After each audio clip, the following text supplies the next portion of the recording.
പൂർണ്ണമായും നഗ്നയായ ഒരു യുവതി. അവർ പട്ടാപ്പകൽ നടു റോഡിൽ പോലീസിൻ്റെ ജീപ്പിൻ്റെ ബോണറ്റിന് മുന്നിൽ പ്രതിഷേധമായി കയറി നിൽക്കുകയാണ്. പോലീസ് പലതവണ പറഞ്ഞു നോക്കി, പക്ഷേ ഈ യുവതി കേൾക്കുന്നില്ല.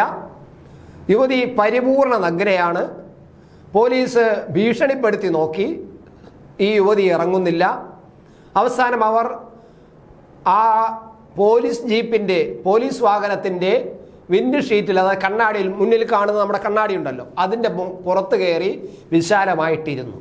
ശക്തമായ ഒരു പ്രതിഷേധത്തിൻ്റെ, സ്വന്തം അഭിപ്രായം ഭരണഘടനയുടെ അല്ലെങ്കിൽ ഭരണകൂടത്തിൻ്റെ മുഖത്ത് നോക്കി പറയാൻ ധൈര്യം കാണിക്കുന്ന ഒരു ജനതയുടെ പ്രതീകമായിട്ടാണ് ഈ യുവതി ഈ പ്രതിഷേധ സമരം നടത്തിയത്. ഇതൊരു പ്രതിഷേധ സമരമാണ്.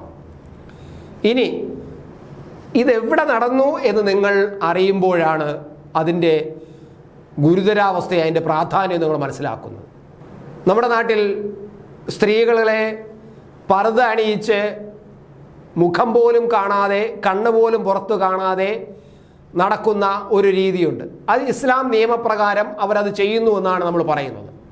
അങ്ങനെ ഇസ്ലാം നിയമത്തിൻ്റെ പ്രകാരം സ്ത്രീകൾ പരിപൂർണമായും ശരീരം മറച്ച് നടക്കണം, കണ്ണ് പോലും പുറത്ത് കാണരുത്, അന്യപുരുഷന്മാർ കണ്ണ് പോലും കാണരുത് എന്നതാണ് ഇസ്ലാമത്തിൻ്റെ നിയമം അനുശാസിക്കുന്നത് എന്ന തരത്തിലാണ്. അങ്ങനെ നിയമം ഉണ്ടോ ഇല്ലേ എന്നുള്ള മറ്റൊരു കാര്യം. പക്ഷെ അങ്ങനെ തരത്തിലാണ് ഈ സ്ത്രീകളെ ഇത്തരത്തിൽ നടത്തുന്നത്. അത്തരത്തിൽ ഒരു ഇസ്ലാമിക നിയമപ്രകാരം പ്രവർത്തിക്കുന്ന ഒരു രാജ്യത്താണ് ഇത് സംഭവിച്ചിരിക്കുന്നത്. ഈ പ്രതിഷേധം നഗ്നമായിട്ട്, ഒരു സ്ത്രീ നഗ്നയായിട്ട് അവരുടെ പ്രതിഷേധം നടത്തിയിരിക്കുന്നത് ഭരണകൂടത്തിൻ്റെ പ്രതീകമായിട്ട് പോലീസ് വാനിൻ്റെ പുറത്ത് നഗ്നയായി കയറി നിന്നത് ഇറാനിൽ. ഇറാൻ എന്ന് പറയുന്ന രാജ്യം ഇസ്ലാം മതത്തിൻ്റെ നിയമപ്രകാരം ഭരണഘടന തയ്യാറാക്കിയിട്ടുള്ള, ഇസ്ലാം മതാചാര പ്രകാരങ്ങൾ ഭരണം നടത്തുന്ന, ആ നിയമപ്രകാരം അവിടുത്തെ രാജ്യത്തിലെ ജനങ്ങൾ നടന്നുകൊള്ളണമെന്ന് നിർബന്ധിക്കുന്ന ഒരു ഭരണകൂടമാണ് ഇറാനിൽ നിൽക്കുന്നത്. ലോകത്തിലെ ഏറ്റവും പ്രധാനപ്പെട്ട ഒരു ഇസ്ലാമിക രാഷ്ട്രമാണ് ഇറാൻ. ആ ഇറാനിലാണ് ഒരു യുവതി, ഇറാൻ പൗരയായ ഒരു യുവതി നഗ്നയായിട്ട് അവർ പോലീസ് വാഹനത്തിന് മുന്നിൽ കയറി നിന്ന് പ്രതിഷേധിച്ചത്. അവരുടെ വസ്ത്രധാരണത്തിന് വിലക്കേർപ്പെടുത്തിയതാണ്. അതായത് ഭരണകൂടം അവരുടെ വസ്ത്രധാരണത്തെ വിലക്കേർപ്പെടുത്തിയതാണ് അവരുടെ പ്രതിഷേധത്തിന് കാരണം. അതായത് ഞാൻ നേരത്തെ പറഞ്ഞതുപോലെ ഹിജാബ് ധരിച്ച് നടക്കണം, ശരീരം മുഴുവനും മറച്ച് നടക്കണം. ഇല്ലെങ്കിൽ അവിടുത്തെ പോലീസുണ്ട്, പോലീസ് അവരെ പിടികൂടി ജയിലിൽ കൊണ്ടിടും, ക്രൂരമായി മർദ്ദിക്കും, ചിലപ്പോൾ തല്ലിക്കൊല്ലും. അങ്ങനെ തല്ലിക്കൊന്ന അനുഭവങ്ങളുണ്ട്. മഹ്സ അമിനി എന്ന് പറയുന്ന യുവതിയെ, 22കാരിയായ മഹ്സ അമിനിയെ തല്ലിക്കൊന്നത് നമുക്കറിയാവുന്നതാണ്. ഹിജാബ് ധരിച്ചിരുന്നെങ്കിലും തലമുടി പുറത്ത് കണ്ടു എന്ന കാരണത്താലാണ് ഈ യുവതിയെ ഇറാനിലെ ഭരണകൂടം, അവിടുത്തെ പോലീസ് പിടിച്ചുകൊണ്ട് പോവുകയും തല്ലിക്കൊല്ലുകയും ചെയ്തു. അത് വലിയ ലോക ശ്രദ്ധ ആകർഷിച്ച വലിയൊരു സമരമായി മാറി, പ്രതിഷേധമായിട്ട് മാറി. സ്ത്രീകൾ അമിതമായിട്ട് റോഡിലിറങ്ങി, അവർ പ്രതിഷേധമായിട്ട് രംഗത്തിറങ്ങി. അവർ ഹിജാബുകൾ വലിച്ച് റോഡിലിട്ട് തീ കത്തിച്ചു. അവരുടെ പ്രതിഷേധം നടത്തി. ഞങ്ങൾക്ക് സ്വതന്ത്രമായി വസ്ത്രധാരണം നടത്താനുള്ള അനുവാദം വേണം, ഭരണകൂടം ഇടപെടരുതെന്ന് പറഞ്ഞുകൊണ്ട്. അതായത് ഇസ്ലാം മതത്തിൻ്റെ കർശനമായ നിയമത്തെ അംഗീകരിക്കാൻ കഴിയില്ല എന്ന് പറഞ്ഞുകൊണ്ട് ഇസ്ലാം മതത്തിനെതിരായിട്ട് തന്നെയാണ് അവിടുത്തെ ജനങ്ങൾ പ്രതിഷേധിച്ചത്. ആ പ്രതിഷേധം ഇപ്പോഴും കനൽ ഒടുങ്ങാതെ ഇപ്പോഴും നടക്കുകയാണ്. അതിൻ്റെ ഭാഗമായിട്ടാണ് യുവതി ഇപ്പോൾ ഈ നഗ്നയായിട്ട് അവരുടെ പോലീസ് ജീപ്പിന് മുന്നിൽ കയറി നിന്ന് തോക്ക് കൊണ്ട് നിന്ന പോലീസുകാരൻ്റെ മുന്നിൽ പോലും സധൈര്യം നിന്നു ആ യുവതി. വെടിവെക്കുന്നെങ്കിൽ വെച്ചോടാ എന്ന് പറഞ്ഞുകൊണ്ടാണ് ആ യുവതി പോലീസുകാരൻ്റെ മുന്നിൽ സധൈര്യം നിന്നത്. അതാണ് അവിടുത്തെ ജനങ്ങളുടെ പ്രതിഷേധം. ഇത് പറയുമ്പോൾ ഞാൻ നമ്മുടെ നാടിൻ്റെ കാര്യം അറിയാതെ ഞാനൊന്ന് ഓർമ്മിച്ചു പോകുന്നു. നമ്മുടെ രാജ്യത്ത്, നമ്മുടെ കേരളത്തിൽ ഹിജാബ് ധരിക്കാൻ കോളേജിലും ഓപ്പറേഷൻ തിയേറ്ററിൽ പോലും ഹിജാബ് ധരിക്കണമെന്ന് പറഞ്ഞ് സമരം നടത്തുന്ന ഒരു നാടാണ് നമ്മുടെ നാട്. എത്ര പിന്നിലാണ് നമ്മുടെ നാട്. ഇറാൻ ജനത എത്ര മുന്നിലാണ്, എത്രയോ ഉയരത്തിലാണ് ഇറാൻ ജനതയെന്നും എത്രയോ താഴെയാണ് ഈ കേരള ജനതയെന്നും അവരെ പിന്താങ്ങുന്ന കുറേ രാഷ്ട്രീയ പാർട്ടികളൊന്നും ഇപ്പോൾ മനസ്സിലാകുമെന്നല്ലോ. പോട്ടെ, ഞാൻ അക്കാര്യം വിടുന്നു. എന്തായാലും ഇറാനിൽ സമരം ഇത് മാത്രം, ഞാൻ മഹ്സ അമിനിയുടെ സമരം പറഞ്ഞല്ലോ, അത് മാത്രമല്ല അവിടെ സമരങ്ങൾ നിരവധി നടക്കുകയാണ്.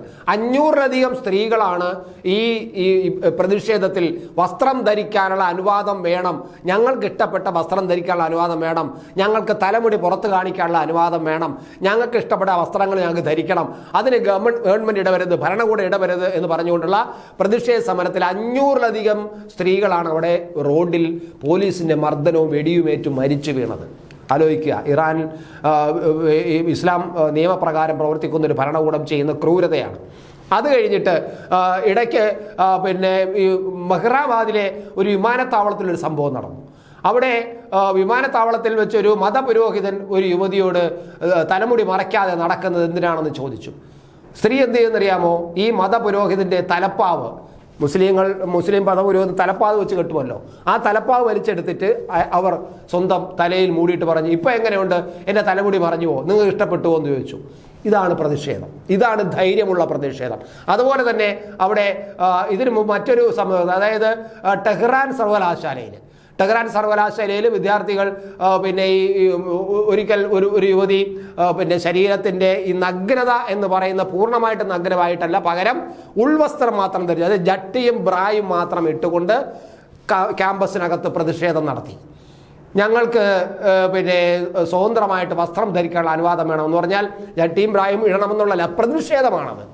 അതായത് അവർക്ക് അവരുടെ ഇഷ്ടമുള്ള മറ്റ് ലോകരാജ്യങ്ങളിൽ, പ്രത്യേകിച്ച് UAE പോലുള്ള പിന്നെ ഈ അറബ് രാജ്യങ്ങളിൽ പോലും, അതുപോലെ പിന്നെ സൗദി അറേബ്യ പോലുള്ള അറബ് രാജ്യങ്ങളിൽ പോലും അവിടെയെല്ലാം അവിടുത്തെ സ്ത്രീകൾക്ക് കിട്ടുന്ന സ്വാതന്ത്ര്യത്തിൻ്റെ പകുതിയോ അല്ലെങ്കിൽ അതുപോലും അവർ അനുവദിക്കുന്നില്ല. അതുകൊണ്ട് ഇറാനിൽ ഞങ്ങൾക്ക് വസ്ത്രം ധരിക്കാൻ അനുവാദം വേണമെന്ന് പറഞ്ഞ് സമരം നടക്കുന്നു. അങ്ങനെ അവിടെ ഈ സർവകലാശാല വിദ്യാർത്ഥി ഉൾവസ്ത്രം മാത്രം ഇട്ട് പ്രതിഷേധിച്ച് നമുക്ക് അറിയാവുന്നതാണ്, നമ്മൾ കണ്ടതാണ്. അങ്ങനെ ഞാൻ നേരത്തെ പറഞ്ഞു, ഈ വിമാനത്താവളത്തിൽ ഇയാളുടെ, അതായത് നമ്മുടെ മെഹ്റാബാദിലെ വിമാനത്താവളത്തിൽ ഈ മതപുരോഹിതന്റെ തലപ്പാവ് അഴിച്ചു മാറ്റി അത് ഹിജാബായി ഉപയോഗിച്ച് യുവതി പ്രതിഷേധിച്ചതും, ഇപ്പോൾ നിങ്ങൾക്ക് ബഹുമാനം തോന്നുന്നുണ്ടോ എന്ന് യുവതി പുരോഹിതനോട് പിന്നെ ചോദിച്ചതും, അയാൾ മിണ്ടാതെ മാറി നിന്ന് പോയതും, ഇങ്ങനെ നിരവധി സംഭവങ്ങൾ ഇറാനിലുണ്ട്. എന്നാൽ ഇപ്പോഴത്തെ സംഭവം ലോക ശ്രദ്ധ നേടിയിരിക്കുന്നു.